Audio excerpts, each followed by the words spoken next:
नमस्कार। DD news पर आप देखना शुरू कर चुके हैं हमारा खास प्रोग्राम। इस वक्त मैं हूं लाल चंद्र सिंह। तो अगले 1 घंटे में हम देखेंगे कुछ ऐसी खबरें जिन पर चर्चा जरूरी है। ये चर्चा हम करेंगे अपने संवाददाताओं और खास मेहमानों के साथ। और आज सबसे पहले बात करेंगे कि ज्ञानवापी मामले पर हाईकोर्ट का बड़ा फैसला आ गया है, क्योंकि तहखाने में पूजा जारी रखने का आदेश हुआ है। मुस्लिम पक्ष की याचिका खारिज कर दी गई है। और इसके बाद बात करेंगे कि मिशन 2024 के लिए गठबंधन, विपक्षी गठबंधन के मुद्दे क्या हैं और क्या ये जो कुछ किसान संगठन प्रदर्शन कर रहे हैं इस पर विपक्ष में ऊहापोह की स्थिति है। आम आदमी पार्टी समर्थन कर रही है, पंजाब कांग्रेस इस मुद्दे पर मान सरकार पर ही हमला कर रही है। करेंगे इस पर खास चर्चा। और इसके बाद बात होगी कि संदेश खाली का गुनहगार अभी भी है फरार, यानी शाहजहां शेख गिरफ्तार नहीं हुआ है। इस बीच में वहां पर दूसरों को रोका जा रहा है, फैक्ट फाइंडिंग कमेटी को गिरफ्तार किया जा रहा है। शाहजहां शेख गिरफ्तार नहीं हुआ है, फैक्ट फाइंडिंग कमेटी के लोग, टीम के लोग गिरफ्तार हो रहे हैं। तो करेंगे इस पर बात। और साथ ही बात करेंगे कि कर्नाटक में जो हिंदू मंदिर संशोधन बिल विधान परिषद से तो खारिज हो गया, लेकिन विधानसभा में कोशिश कर रही है सिद्धारमैया सरकार इसको पारित करवाने की। तो क्या है विवाद, इस पर करेंगे बात। लेकिन सबसे पहले इस वक्त की हेडलाइंस। प्रधानमंत्री नरेंद्र मोदी ने नई दिल्ली के भारत मंडपम में टेक्सटाइल सेक्टर के महाकुंभ भारत टेक्स 2024 का किया उद्घाटन। कहा, विकसित भारत के निर्माण में टेक्सटाइल सेक्टर का योगदान और बढ़ाने के लिए हम बहुत विस्तृत दायरे में कर रहे हैं काम।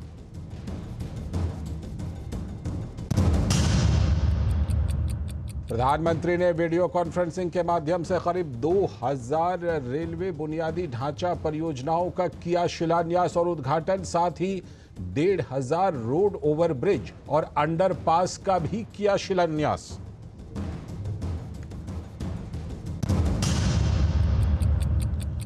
ज्ञानवापी मामले में इलाहाबाद हाईकोर्ट का बड़ा फैसला। कहा, व्यास तहखाने में नियमित रूप से जारी रहेगी पूजा अर्चना। मुस्लिम पक्ष की याचिका खारिज।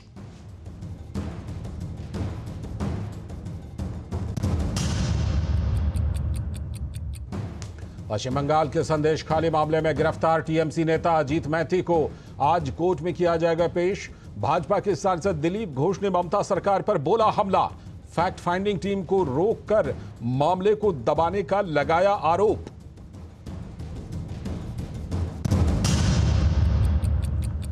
दिल्ली के मुख्यमंत्री अरविंद केजरीवाल ने आज भी पेश होने से किया इनकार। दिल्ली शराब घोटाले में मिला था ईडी का 7वां समन। भाजपा ने लिया आड़े हाथों। कहा, अगर कुछ छुपाने के लिए नहीं होता तो वो जांच में जरूर होते शामिल।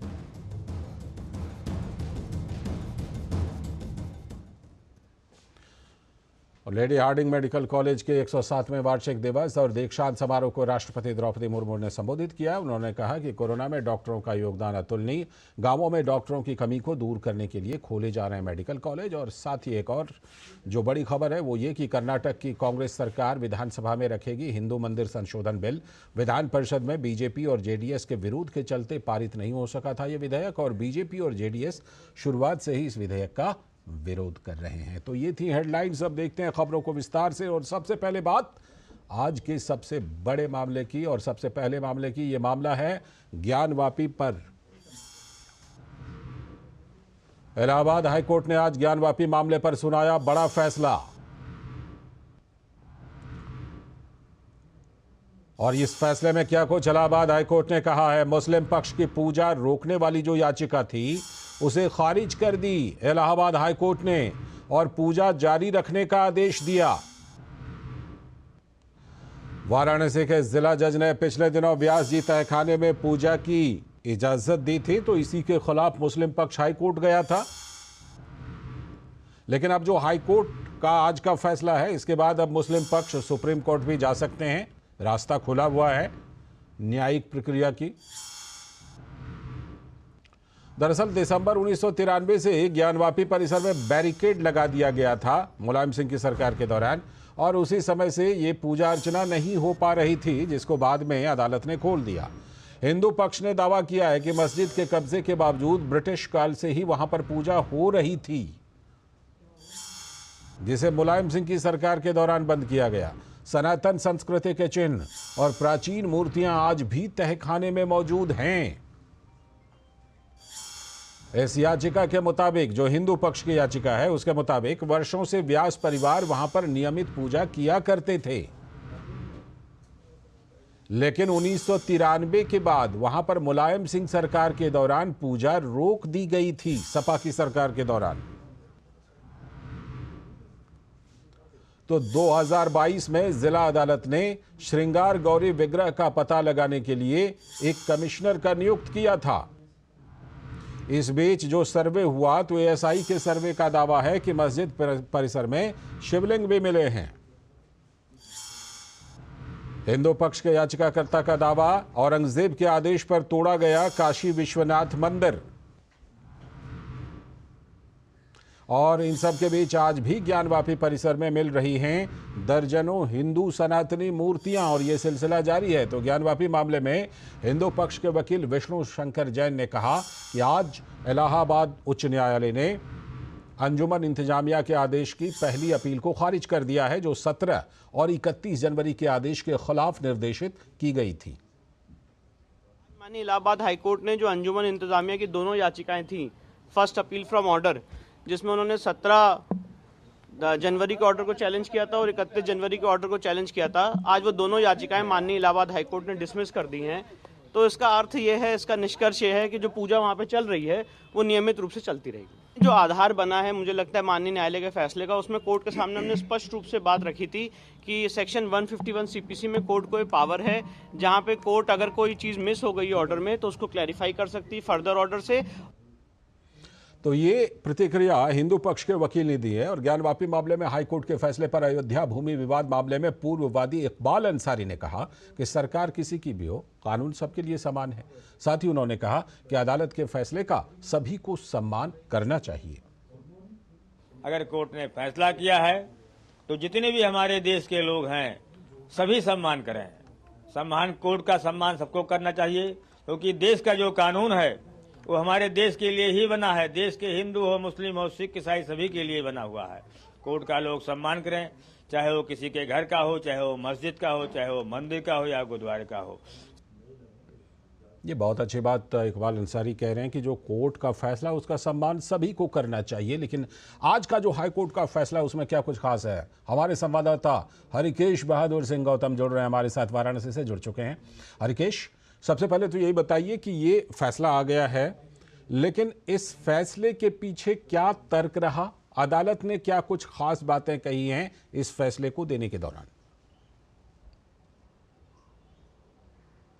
देखिए लालचंद, जैसा कि आप बता रहे थे और हरिशंकर जैन जी ने भी कहा कि जो जिला अदालत ने फैसला दिया था, वो जो व्यास जी थे उनके नाती शैलेंद्र पाठक ने एक याचिका दाखिल की थी। उसमें उन्होंने यह चिंता जाहिर की थी कि जो व्यास जी का तलगृह था, पहले जिसको तहखाना कहते थे, व्यास जी की पीठ भी कहते थे, आजकल उसको तलगृह शब्द दिया गया है। तो उसमें उन्होंने अपील की थी जिला अदालत में कि उसको जो उसका देख रेख है, उसका जो देख रेख करने की व्यवस्था है वो जिलाधिकारी को दे दी जाए। और पूजन अर्चन जो चलता था, व्यास जी जो करते थे, जो 93 में, जैसा कि आपने जिक्र किया कि उस समय तत्कालीन उत्तर प्रदेश सरकार जो थी, जिसने सुरक्षा की दृष्टि से बैरिकेड कराया, और उस बैरिकेड के दौरान जो तलगृह थे, जितने भी तलगृह हैं, उनके द्वार हैं वो अलग अलग दिशाओं में खुलते हैं। ठीक है। उनका जो ज्ञानवापी परिसर है उनमें अलग अलग दिशाओं में तलगृहों के दरवाजे हैं। तो व्यास जी का जो पीठ है उसका जो दक्षिण की तरफ द्वार है, और आप आज के समय में अगर जाके देखेंगे या पहले भी जो काशी विश्वनाथ धाम में नंदी जी बैठे हुए हैं, नंदी जी का मुख जिधर है उधर ही व्यास जी के तलगृह का भी है। बिल्कुल। तो जब जिला अदालत ने पहले तो 17 जनवरी को यह फैसला दिया कि जो जिला अधिकारी हैं वो रिसीवर होंगे, जो शैलेंद्र पाठक जी ने निवेदन किया था कोर्ट से, उसके बाद 31 जनवरी को जिला जज ने यह फैसला दिया कि इसमें पूजन अर्चन किया जा सकता है। और तथ्य यही था कि 93 के पहले चूंकि व्यास जी की पीठ में पूजन अर्चन होता था। और लालचंद एक बात जी लालचंद जी, मैं ये कह रहा था कि हमने हिंदू पक्ष के वकील की प्रतिक्रिया देखी, उन्होंने, विष्णु शंकर जैन ने अपनी प्रतिक्रिया दी। जो मुस्लिम पक्ष की याचिका खारिज हुई है, अभी उनके पास ये दरवाज़ा खुला हुआ है कि वो सुप्रीम कोर्ट तक जाएं। क्या उन्होंने इस मुद्दे पर कुछ कहा है, और हाईकोर्ट के फैसले के बाद उन्होंने अपनी कोई प्रतिक्रिया दी है क्या? देखिए, वो प्रतिक्रिया जब जिला अदालत का भी फैसला आया था तो उनकी प्रतिक्रिया थोड़ा देर से आती है, और फिर वो हाईकोर्ट मूव किए थे इसके खिलाफ भी जी। तो ये मान कर चलिए कि वो सुप्रीम कोर्ट भी जाएंगे ही, क्योंकि ये तो अधिकार है उनके पास जाने का। लेकिन जो तथ्य हैं, जो साक्ष्य हैं, वो प्रमाणित करते हैं। आप देखिए लालचंद, चूंकि वाराणसी का मैं भी मेरा उस समय बीता है जब मैं बीएचयू में पढ़ाई करता था, और उस समय जब हम लोग बाबा विश्वनाथ के दर्शन करने के लिए जाते थे, तो चूंकि वहां पर घनी आबादी थी, मकान थे, तो वो एक गली हुआ करती थी, जो ज्ञानवापी परिसर है, एक गली हुआ करती थी। उस गली में जो लोग थे वो श्रृंगार गौरी के भी दर्शन करने जाते थे, और व्यास जी का अगल बगल तहखाना होने की वजह से जो व्यास जी के यहाँ भी जाते थे। तो ये तो देखिए, जो लोग भी नियमित रूप से प्रतिदिन बाबा विश्वनाथ के दर्शन करने जाते हैं, खास तौर से वो महिलाएं जो गंगा स्नान के बाद जाती हैं, तो वो श्रृंगार गौरी दर्शन करने महिलाएं प्रमुखता से जाती थी जी। उसी तरह व्यास जी की पीठ में भी पूजन अर्चन दर्शन का कार्य होता था। तो जो हिंदू पक्ष है, या आप कह सकते हैं कि जो व्यास जी के नाती हैं शैलेंद्र पाठक, उन्होंने जो याचिका दाखिल की, वो ये साबित करने में सफल रहे कि 93 के पहले वहां नियमित रूप से पूजन अर्चन होता रहा है। उसके बाद ही जिला अदालत ने यह व्यवस्था दी और उसके बाद वहां पर पूजन अर्चन शुरू किया जाए, और साथ ही जो राग भोग की अनुमति दी, और उसकी व्यवस्था जिला प्रशासन ने काशी विश्वनाथ ट्रस्ट के माध्यम से, जो काशी विश्वनाथ ट्रस्ट में पुजारी हैं, उनके माध्यम से बहुत अच्छी जानकारी दी। जो बैकग्राउंड है उसकी आपने बहुत अच्छी जानकारी दी। अब देखना होगा कि आगे चल करके, जैसा कि आप बता रहे हैं कि वो जरूर शायद सुप्रीम कोर्ट जाएंगे, दूसरा पक्ष जाएगा, उसके बाद देखते हैं इस मामले पर क्या फैसला होता है। बहुत बहुत शुक्रिया आपका हरिकेश, जुड़ने के लिए और इस खबर पर विस्तार से जानकारी देने के लिए। और अब बारी है आज की खास चर्चा की, और आज की खास चर्चा, जैसा कि हमने आपको बताया था कि जो विपक्षी इंडी गठबंधन है, क्या उसमें मुद्दों को लेकर ऊहापोह है?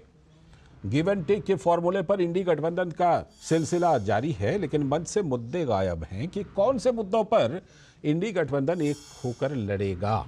उन मुद्दों की पहचान शायद अभी तक नहीं हुई है। राहुल गांधी के मोहब्बत की दुकान पर सपा नेता अखिलेश अब खड़े तो हो गए हैं, वो शामिल हो रहे हैं भारत जोड़ो न्याय यात्रा में। जो राहुल गांधी की भारत जोड़ो न्याय यात्रा में शामिल होकर अखिलेश ने एकता का भरोसा अब दे दिया है, क्योंकि फॉर्मूला निकल गया सीट शेयरिंग का, तो अखिलेश शामिल हुए इस न्याय यात्रा में।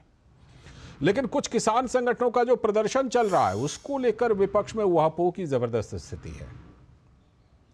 भारतीय किसान यूनियन ने ट्रैक्टर मार्च का ऐलान किया है। ये कुछ किसान संगठन है जिन्होंने ट्रैक्टर मार्च का ऐलान किया है। तो उधर कुछ संयुक्त किसान मोर्चा ने विश्व व्यापार संगठन के विरोध में धरना दे दिया है, WTO के विरोध में। कह रहे हैं वहां से भारत को बाहर निकल जाना चाहिए। तो शंभू बॉर्डर पर जुटे जो कुछ किसान संगठन हैं, उन्होंने WTO क्विट डे, यानी WTO से बाहर आ जाओ, इसका ऐलान कर दिया है। इन किसान संगठनों ने खेती को विश्व व्यापार से अलग करने की मांग की है कि भाई खेती को विश्व व्यापार संगठन से अलग कर दीजिए, विश्व व्यापार से। किसान संगठनों का मानना है कि ये विश्व व्यापार संगठन ही है जो MSP विरोधी है। लेकिन यही किसान संगठन अपनी फसल का उचित दाम भी चाहते हैं, तो बिना व्यापार के दाम मिलेगा कैसे? ये भी एक बड़ा सवाल है कि जब व्यापार होगा, निर्यात होगा, तो उचित दाम मिल पाएंगे, बेहतर दाम मिल पाएंगे। इन सब के बीच राजनीति भी है। कांग्रेस पार्टी किसान संगठनों की मांग को आज जायज़ ठहरा रही है। आज विपक्ष में बैठी है तो जायज़ ठहरा रही है। जिस समय सत्ता में थी उस समय स्वामीनाथन कमीशन की रिपोर्ट को लागू किया नहीं। पंजाब कांग्रेस तो सीधा मान सरकार, भगवंत मान सरकार पर ही आरोप लगा रही है, आम आदमी पार्टी की सरकार पर। तो किस तरह की राजनीति है? देखिए, गठबंधन में भी आरोप भी लगा रहे हैं। पंजाब के किसानों की फसल को अंतर्राष्ट्रीय बाजार में जगह क्यों नहीं मिल रही है, ये बड़ा सवाल है। या फिर इन कुछ किसानों की जिद सभी फसल सरकार को ही बेचने की है क्या, कि भाई सरकार को ही हम सारे फसल बेचेंगे, सरकार को खरीदने पड़ेंगे। इस बीच बातचीत के दौरान केंद्र सरकार ने दलहन, कपास सहित 5 फसलों की गारंटी का प्रस्ताव दिया था। लेकिन ये जो कुछ किसान संगठन हैं, ये तो सभी 23 फसलों पर गारंटी चाहते हैं। इंडी गठबंधन गारंटी का इनको भरोसा भी दे रहा है, लेकिन पैसा कहां से आएगा ये नहीं बता रहा। बाजार के विस्तार की झांकी एक सरकारी रिपोर्ट से भी इस बीच सामने आई है। और क्या है उस रिपोर्ट में खास? इस रिपोर्ट के मुताबिक शहरों से ज्यादा ग्रामीण बाजार में खरीदारी बढ़ी हुई है। इस बीच मोदी सरकार ने कोऑपरेटिव के जरिए भंडारण और बिक्री की व्यवस्था भी बनाई है। तो ये जो व्यवस्था है, इसके जरिए किसानों को उनके फसलों के उचित दाम मिलेंगे। मुद्दे को लेकर बेदम पार्टियां हैं और गठबंधन के बावजूद एक दूसरे पर आरोप लगा रही, उसी का नमूना है ये किसान मामला वाला। कांग्रेस और आम आदमी पार्टी में गठबंधन के बावजूद पंजाब कांग्रेस ने आप के लिए प्रचार नहीं करने का ऐलान कर दिया है। किसान आंदोलन को सही ढंग से नहीं रखने पर करेंगे बजट सेशन में विरोध। पंजाब का जो बजट सेशन होने वाला है, उधर आम आदमी पार्टी का दावा है कि किसानों के आंदोलन को उन्होंने बड़ी सहूलियत दी है। इन सब के बीच उत्तर प्रदेश में जो गठबंधन बना है, तो जयराम रमेश ने कहा कि बिना हाथ के साइकिल नहीं चलती। तो जाहिर है कि वोट के लिए गोलबंदी कभी मुद्दे पैदा नहीं कर सकती, और जो वास्तविक मुद्दे होने चाहिए, जिस पर एकता होनी चाहिए, उसका कहीं ना कहीं अभाव है। इस बीच प्रधानमंत्री नरेंद्र मोदी ने कहा कि यदि वो समुचित तरीके से एसोसिएशन बनाकर आते हैं तो कॉम्प्रिहेंसिव तरीके से इसे आगे बढ़ाया जाएगा। आपको जो भी सहयोग चाहिए, सरकार आपकी पूरी मदद करेगी। लेकिन अभी भी मुझे लगता है जी, आपके जो भी एसोसिएशन हैं वो भी बिखरे हुए हैं। उनको भी एक पूरी तरह एक जोड़ करके कैसे बनाया जा सके, वरना क्या होता है, एक सेक्टर का लोग आता है, वो अपनी मुसीबतें बता करके रोना रो करके सरकार के गुल लेके भाग जाता है। फिर दूसरा आता है, वो उससे बिल्कुल कॉन्ट्राडिक्टरी होता है, वो कहता है ये चाहिए। तो इतने कॉन्फ्लिक्ट वाली चीजें आप लोगों की तरफ से आती है, तो एक को मदद करती है तो दूसरे को घाटे में डाल देती है। अगर आप सब मिलकर के कुछ चीजें लेकर के आते हैं तो चीजों को कॉम्प्रिहेंसिव वे में आगे बढ़ाया जा सकता है, और मैं चाहता हूं कि आपने इस पर सोचना। तो ये बात जो सहकारी संगठनों का कार्यक्रम था उसमें प्रधानमंत्री नरेंद्र मोदी ने कही, और इस मामले में किसान नेता सरवन सिंह पंडेर ने कहा कि WTO के खिलाफ हम पुतला दहन करेंगे। हमने भी पूरे देश भर में देश भर के लोगों को, किसान मजदूर को आह्वान किया, आप हर गांव, हर गली कूचों में आप लाइए उसके WTO, उसके ऊपर लिखिए, पराली कुछ भी ले लीजिए, WTO लिखिए और कारपोरेट घराने लिखिए और अर्थी दहन कीजिए। शंभू और खनौरी पर 3 बजे बड़े पुतले बना के यहाँ भी अर्थी दहन हम लोग करेंगे। तो उसका वर्ल्ड वाइड विरोध करने जा रहे हैं, देश भर में होगा, वर्ल्ड वाइड इसका विरोध होगा। और तमिल मनीला कांग्रेस और बीजेपी गठबंधन पर तमिल मनीला कांग्रेस के अध्यक्ष GK वासन ने कहा कि आज हमें लगता है कि देश की आर्थिक वृद्धि और सुरक्षा समय की मांग है, इसीलिए तमिल मनीला कांग्रेस ने केंद्र में बीजेपी और उसके गठबंधन को समर्थन देने का फैसला किया है। From its inception in 1996, is a party with a difference, a regional party with a national outlook. This was given by our founder leader, GK Mupanar. Today we feel country's economic growth and security is the need of the hour. So the Tamil Maanila Congress has decided to support the BJP party and its alliance in the center, and we all feel that a powerful India and a prosperous Tamil Nadu is the need of the hour, which I am sure will be our aim, and our goal will be achieved through this alliance. तो तमिलनाडु जैसे राज्य के लिए निश्चित तौर पर BJP के लिए, NDA के लिए ये एक अच्छी खबर है कि GK वासन का समर्थन मिल रहा है तमिल मनीला कांग्रेस का। तो क्या कुछ है विपक्ष के मुद्दे, और किसान वाले मुद्दे पर क्या विपक्ष में ही ऊहापोह है? हमारे साथ जुड़ रहे हैं हमारे सलाहकार संपादक विनोद मिश्र जी, और साथ में हमारे साथ 2 खास मेहमान, अमृत गिल कांग्रेस प्रवक्ता, बहुत बहुत स्वागत अमृत आपका, और साथ में हमारे साथ संदीप दास जो कि वरिष्ठ कृषि पत्रकार हैं, बहुत बहुत स्वागत संदीप जी आपका भी। मैं चर्चा की शुरुआत करता हूं और विनोद जी के साथ इस चर्चा को आगे बढ़ाता हूं। विनोद जी, एक बात ये दिखाई पड़ रही है कि देखिए, बहुत ही साफ स्थिति है कि कहीं ना कहीं किसानों को क्या मोहरा बनाया जा रहा है, मैं ये सवाल क्यों पूछ रहा हूँ? इसलिए क्योंकि स्वामीनाथन आयोग की रिपोर्ट कब आई है, उसके बाद कौन कौन सरकार में रहे हैं, और पंजाब में तो भगवंत मान ने, आम आदमी पार्टी ने इस मुद्दे पर चुनाव जीता कि हम किसानों के लिए एमएसपी की गारंटी वाला कानून बनाएंगे, और आज वो वहां पर भी कानून नहीं बनाया जा रहा है, बल्कि वो उल्टे दिल्ली की तरफ मोड़ रहे हैं किसानों को। तो कहीं ना कहीं एक तो ये कि क्या किसानों को मोहरा बनाकर राजनीति की जा रही है, और दूसरी बात ये भी कि क्या इस राजनीति में भी सबके अपने अपने सुर हैं। पंजाब कांग्रेस का अलग सुर है जो कि भगवंत मान सरकार से बिल्कुल अलग है। लाल जी, दिक्कत तो है। दिक्कत इसमें सिर्फ यही है, सिर्फ किसान नेता, किसान और जो राजनीति और शीर्ष के सत्ता, सबके चीज़ में आप ये देखिए तो एक चीज़ आपको समझ में आएगी कि जो आजकल अगर राहुल गांधी का आप एक सुनिए, जब वो अभी अगर आगरा से चलते हुए भारत जोड़ो न्याय यात्रा उनकी चल रही थी जी, तो उन्होंने कहा कि अगर इंडी गठबंधन की सरकार आएगी तो 2 मिनट में ये एमएसपी हमारा का समस्या हल हो जाएगा, हम सभी फसलों पे एमएसपी दे देंगे।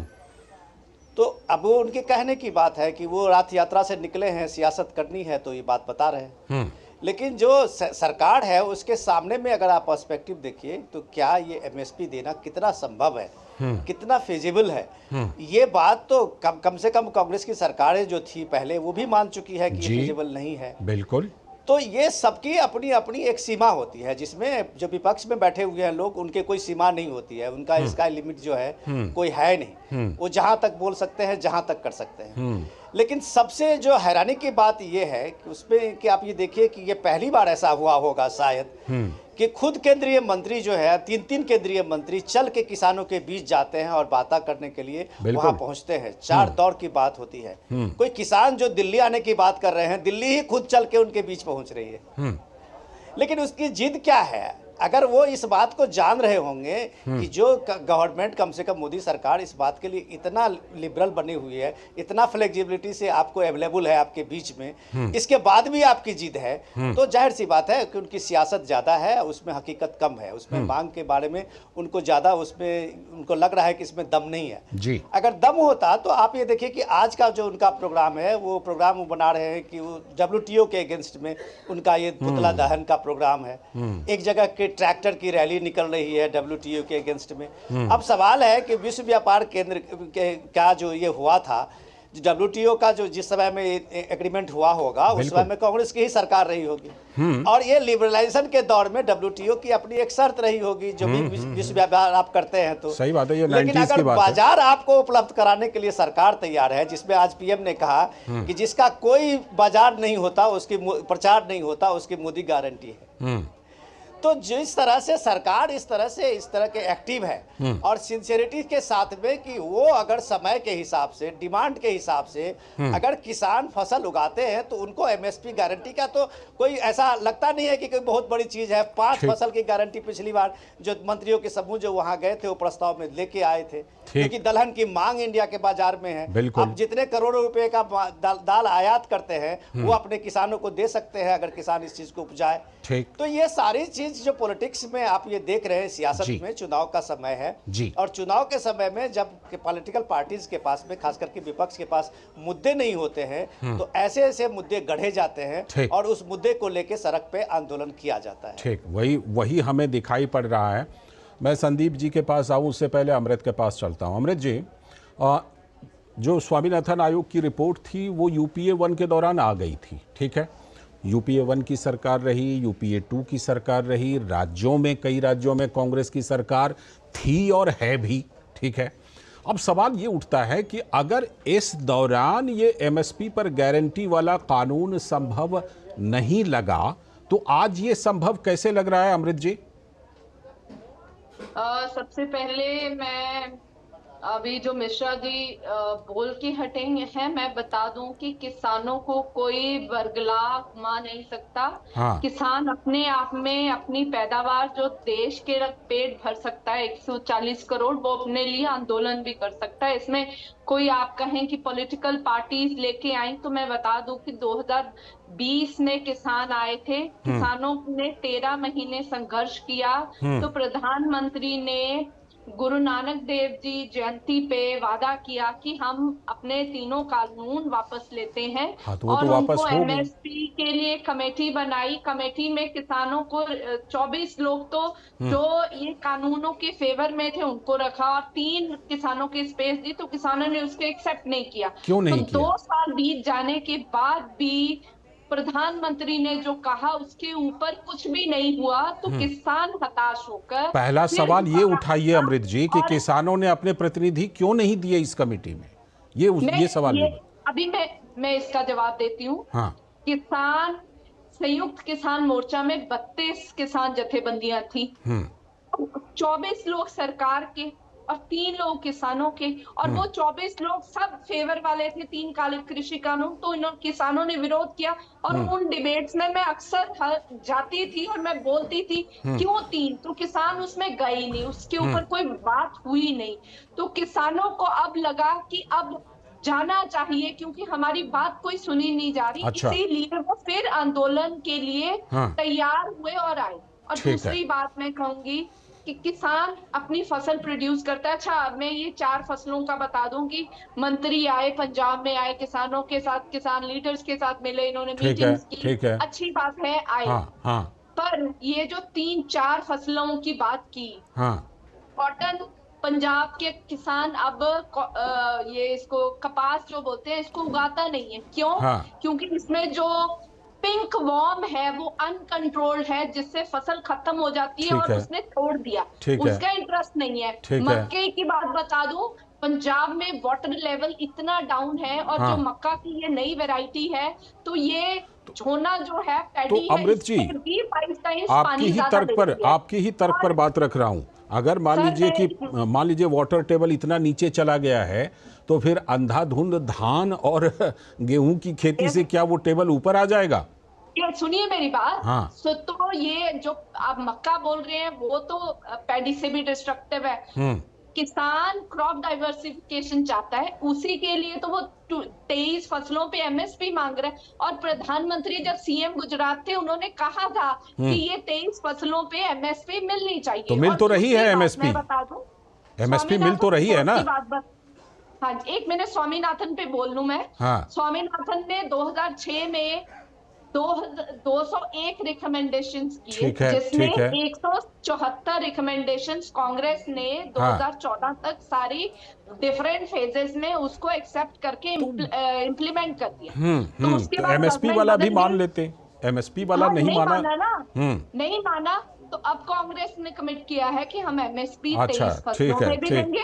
और हम स्वामीनाथन C2 प्लस 50% का। ठीक, मैं लौटता हूँ आपके पास, लौटता हूँ अमृत जी आपके पास लौटता हूँ। मैं संदीप जी के पास चलता हूँ। संदीप जी, लंबे समय से आपने बिल्कुल पैनी नजर रखी है, कब स्वामीनाथन कमेटी बनी, कब उसकी रिपोर्ट आई, उसके बाद कौन कौन सी सरकारें रहीं, कितनी मानी गई, कितनी नहीं मानी गई। अब ये बताइए संदीप जी कि ये जो एमएसपी पर गारंटी, एमएसपी अभी मिल भी रही है, 23 फसलों पर मिल रही है, जाहिर सी बात है, लेकिन जो गारंटी वाला कानून चाहिए, ये कानून बनाने वाला मुद्दा क्या उलझा हुआ लग रहा है? और मैं किसी पार्टी विशेष का नाम नहीं ले रहा हूं, लेकिन ये कह रहा हूं कि पार्टी जब विपक्ष में रहती है तो कहती है हाँ कानून बनना चाहिए, सत्ता पक्ष में वो फिर उसकी बात नहीं करती। ये मैं एक चीज बताना चाहता हूं कि मुझे ये जो किसान आंदोलन चल रहा है एमएसपी को मांग लेकर, ये मांग क्या कर रहे हैं अभी उसमें क्लैरिटी नहीं है। क्योंकि पंजाब और हरियाणा जितना भी प्रोक्योरमेंट होता है 100% प्रोक्योरमेंट होता है।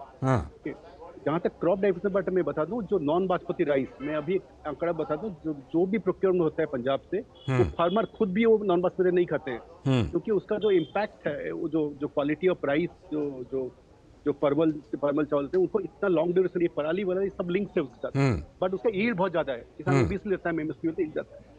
बट अगर क्रॉप डाइवर्सिटी जहाँ तक बात है, पंजाब ने बहुत सारी प्रोग्राम, आज का नहीं है, बहुत दिनों से सेंट्रल गवर्नमेंट ने क्रॉप डाइवर्सिटी को रिक्वेस्ट किया पंजाब में, बट पंजाब का इंटरनल प्रॉब्लम है। क्योंकि देखिए, फार्मर्स को अचानक बोलोगे कल दूसरा क्रॉप करो, वो अलग बात है, बट फैक्ट मीन दैट ये जो पैडी व्हीट का सिस्टम है अनसस्टेनेबल है। पर्टिकुलरली पैडी में क्या है, सारे दूसरे राज्यों में उभर कर आ चुके हैं। जैसे ओडिशा, छत्तीसगढ़, मध्य प्रदेश, हमारे पास अभी 2.5 टाइम पैडी है, आपको पता है फूड कॉर्पोरेशन ऑफ इंडिया के पास, तो जितना जरूरत है उससे ज्यादा है। तो एमएसपी का तो मांग, और एमएसपी जहाँ तक लीगल गारंटी का बात है, ये बहुत ही ज्यादा ये कानूनी ये पेचीदा बन जाएगा, जो स्टेट का जो है ना वो पूरा पैसे में पड़ जाएगा, क्योंकि इतना बड़े बड़े विद्वान थे, चिदम्बरम साहब थे, बड़े बड़े फाइनेंस मिनिस्टर थे, तो इसमें बहुत बात हुआ है, मैं जब रिपोर्टिंग कर रहा था बहुत सारी बात हुआ है, ये नहीं दे सकता है। अब मैं और एक चीज ऐड करता हूँ क्विकली कि 22 फसलों पे क्यों दोगे? 22 फसल is equal to 28% of your production, agriculture production. Milk में भी दो, पोल्ट्री मीट में भी दो, तो एमएसपी वाला जो फसल, फिर तो विस्तार होता चला जाएगा, बिल्कुल सब कुछ उसमें शामिल होता चला जाएगा। कल ही आपके पास एक्सपेंडिचर जो सर्वे आया है, क्या बोल रहा है कि people are shifting from cereals to other places. जो पोल्ट्री में, जो फिशरीज है, जो अदर क्रॉप है, जो कॉर्न का सबसे बड़ा जो बोल रहा है कि मक्का एक इमर्जिंग क्रॉप है बेसिकली। मक्का का डिमांड इतना बढ़ने वाला है कि मतलब उसको एमएसपी की जरूरत ही नहीं है, वो एमएसपी के ऊपर ही बिकने वाला है अगले साल, अभी बिक रहा है। मतलब मक्का अभी भी वो एमएसपी को बिक रहा है। सारे फसल, इंटरेस्टिंग पार्ट है, सारे फसल एमएसपी के ऊपर बिक रहा है अभी। ठीक है, तो फिर उसको बांधोगे क्यों? बेसिकली कोई एक लीगल गारंटी, बात वही है कि लीगल गारंटी देने में तमाम तकनीकी बाधाएं हैं, विश्व व्यापार संगठन के प्रावधान भी उनमें से हैं। मैं आप तीनों के पास आऊंगा लौट करके और इस चर्चा को जरूर आगे बढ़ाएंगे। छोटा सा ब्रेक लेता हूं, फिर इस चर्चा को आगे बढ़ाएंगे। आप तीनों बने रहिएगा हमारे साथ।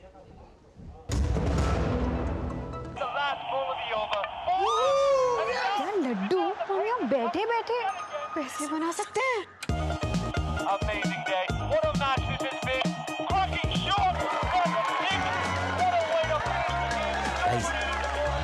मैं तुम्हारे बिजनेस आइडिया का बड़ा फैन हूं। अब बिजनेस चाहे जो भी, एसबीआई का करंट अकाउंट तो चाहिए ना। एसबीआई करंट अकाउंट से सिंप्लीफाइड बिजनेस ट्रांजैक्शंस और ग्रेट कस्टमर सर्विस। एसबीआई, देश का फैन।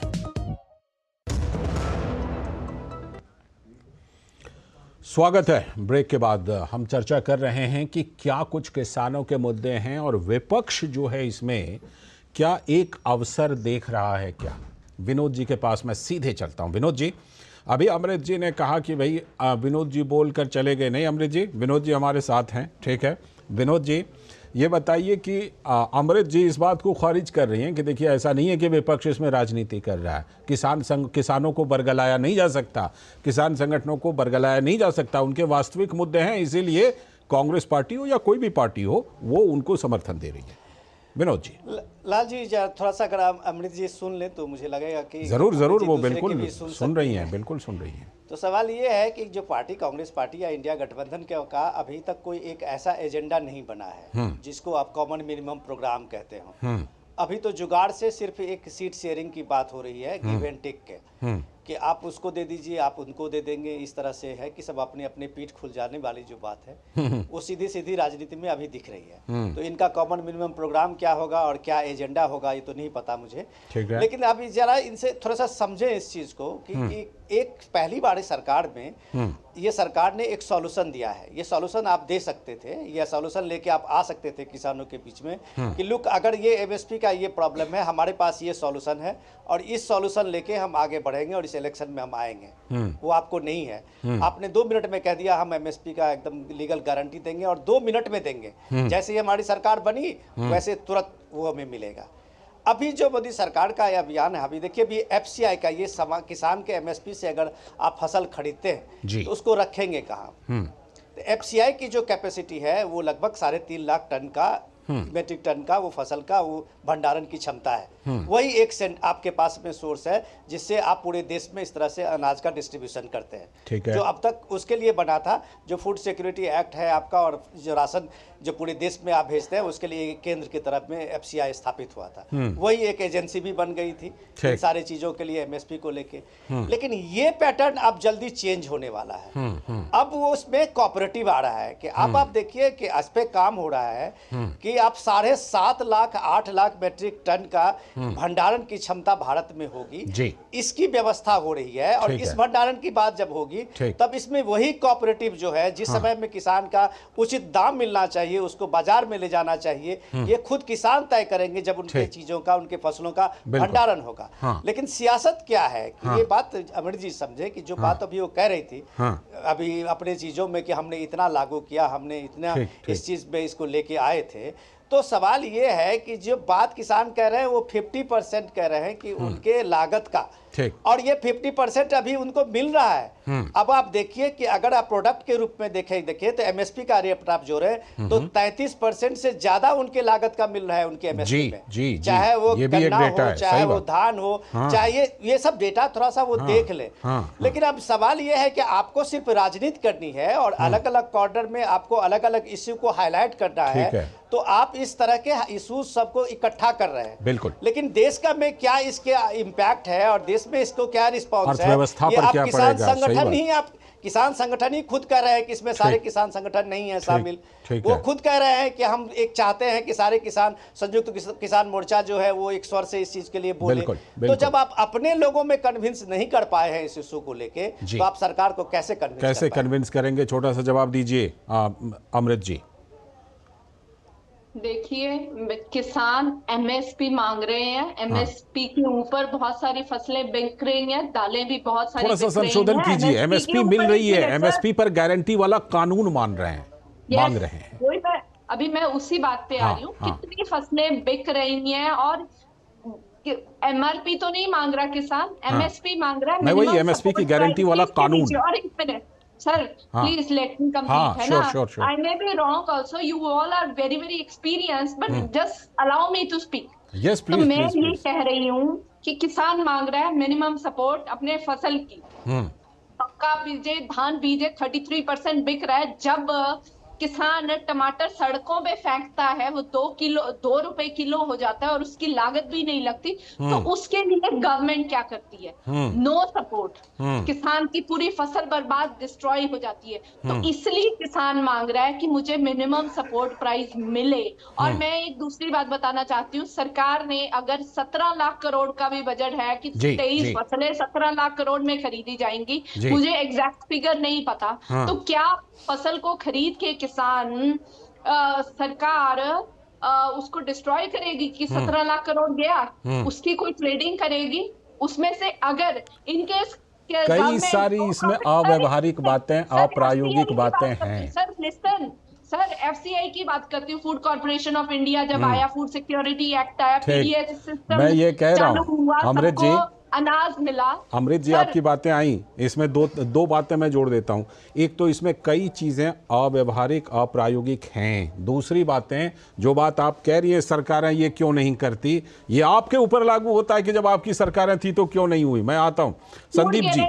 हम लेके आए सर, पीडीएस सिस्टम, एफसीआई सारा लेके आए। अब इसमें और फर्दर एडिशन की जरूरत है। अच्छा, ठीक है अगर संदीप जी, 23 फसलें खरीदनी है तो उसके लिए इतना बड़ा इंफ्रास्ट्रक्चर, ठीक है, आप जॉब जनरेट होंगी, उसमें क्या कुछ अव्यवहारिक है, क्या कुछ कठिनाइयां? संदीप जी ये बताइए, जो बात अमृत जी कह रही हैं उसमें लगता है ना कि सरकारों ने अगर नहीं किया है तो वो, चाहे आप अंतर्राष्ट्रीय प्रावधान से लेकर घरेलू मजबूरियां देख लीजिए, कि उसमें कठिनाइयां तो हैं, व्यवहारिक कठिनाइयां, प्रायोगिक कठिनाइयां। एंड आपको देखोगे जो आंकड़ा दिखा रहा है, जो फ्रूट्स एंड वेजिटेबल का जो प्रोडक्शन है इंडिया में, वो सीरियल राइस पल्सेस प्रोडक्शन में ज्यादा है, राइस व्हीट से ज्यादा है और बढ़ता जा रहा है। तो प्याज के बारे में पता क्या, प्याज में कोई एमएसपी नहीं है, प्याज में कोई, सही बात है, प्याज में स्ट्रक्चरल, बहुत सारे स्ट्रक्चरल इशू है, क्योंकि पेरिशेबल कमोडिटी है। तो सरकार सब खरीदना शुरू कर देगी, हाइपोथेटिकल सब खरीद लेगी 16 लाख करोड़ रुपए। तो आप बाजार को क्या डिस्टर्ब नहीं कर रहे हो? ये पंजाब हरियाणा का बाजार नहीं है, भारत का पूरा एक बाजार सिस्टम है। तो कैसे करोगे? प्राइवेट सेक्टर तो आएगा नहीं आपको पास परचेस करने, उसको लेकर कहाँ बेचोगे आप? हाइपोथेटिकली बेसिकली, ये तो प्रैक्टिकल नहीं है। मैं वही बात कह रहा था कि जिसमें कई पहलू। प्रोक्योरमेंट सबसे ज्यादा होता है पंजाब हरियाणा राजस्थान मध्य प्रदेश, उसमें तो 100% परचेस होता है एमएसपी पंजाब में, 100%, इवन मोर देन दैट। बिल्कुल, बिहार का रिसाइकल भी हो जाता है। भाई एक बात तो साफ है, देखिए ये इसमें कठिनाइयां हैं, इसीलिए पहले की सरकारों ने ऐसा कानून नहीं बनाया, अभी भी उस तरह की कठिनाइयां बरकरार हैं और दिनों दिन जाहिर सी बात है कि अंतर्राष्ट्रीय कानूनों से भी हम बने। बहुत बहुत शुक्रिया संदीप जी जुड़ने के लिए, अमृत जी आपका भी और विनोद जी आपका भी इस चर्चा में जुड़ने के लिए बहुत बहुत शुक्रिया। फिलहाल वक्त है एक और छोटे से ब्रेक का। ब्रेक के बाद लौटेंगे तो बात करेंगे कि संदेश खाली में जो आरोपी है वो तो फरार है, लेकिन वहां जो जाते हैं उनको गिरफ्तार कर लिया जाता है। बने रहिए डीडी न्यूज के साथ।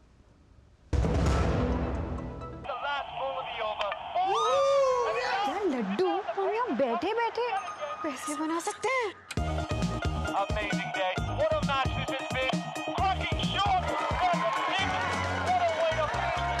Guys, तुम्हारे बिजनेस आइडिया का बड़ा फैन। अब बिजनेस चाहे जो भी, एसबीआई का करंट अकाउंट तो चाहिए ना। एसबीआई करंट अकाउंट से सिंप्लीफाइड बिजनेस ट्रांजैक्शन और ग्रेट कस्टमर सर्विस। एसबीआई, देश का फैन।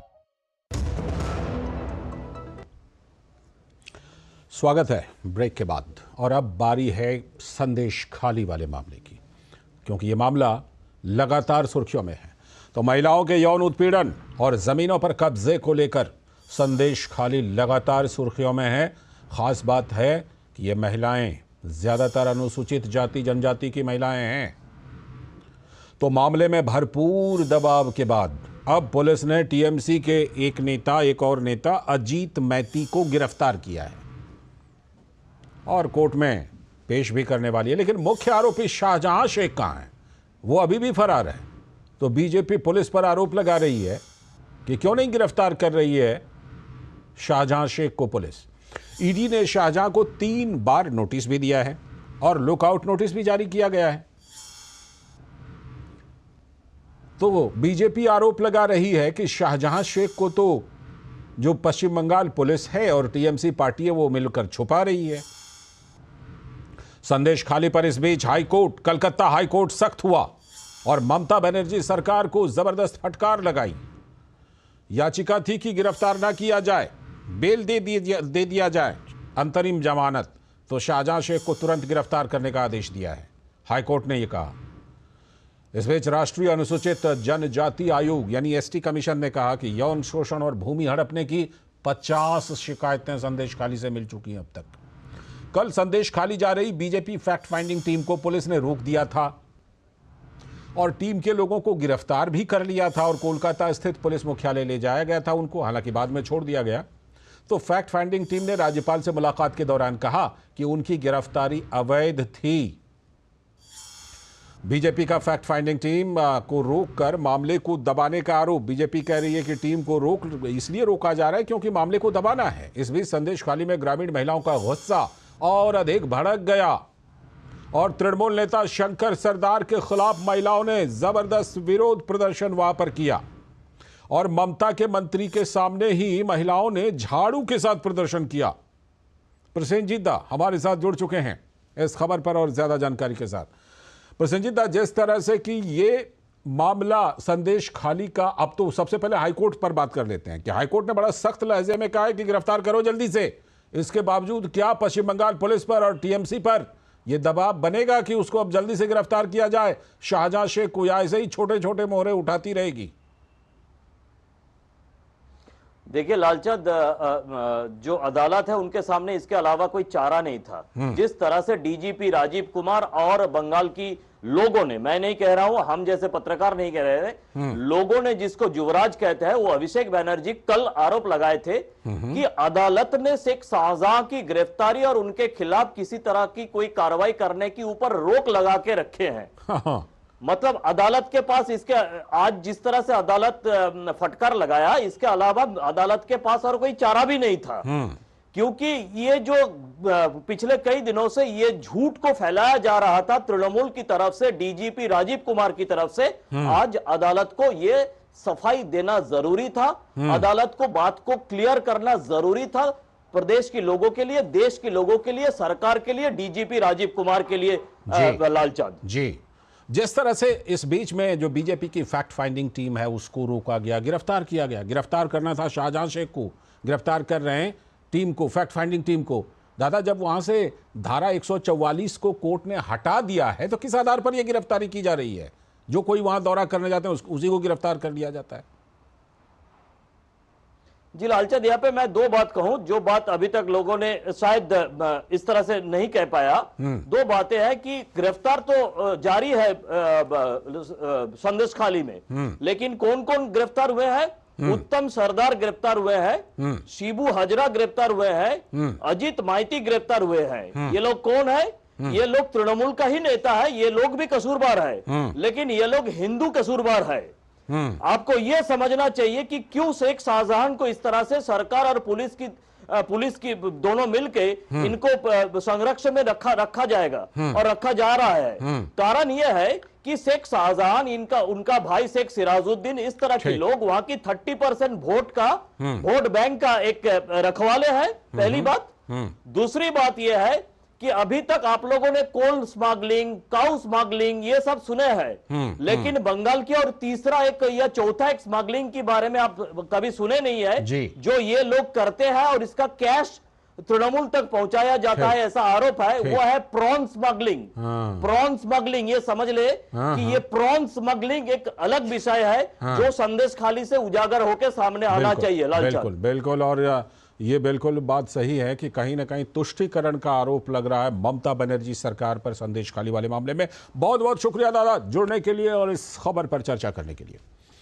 और इसी के साथ आज के इस वक्त में फिलहाल इतना ही। पूरी टीम को दीजिए अनुमति, कल फिर इसी वक्त हाजिर होंगे हम इस खास प्रोग्राम इस वक्त के साथ। इस बीच डीडी न्यूज़ पर खबरों और कार्यक्रमों का सिलसिला लगातार जारी है। नमस्कार।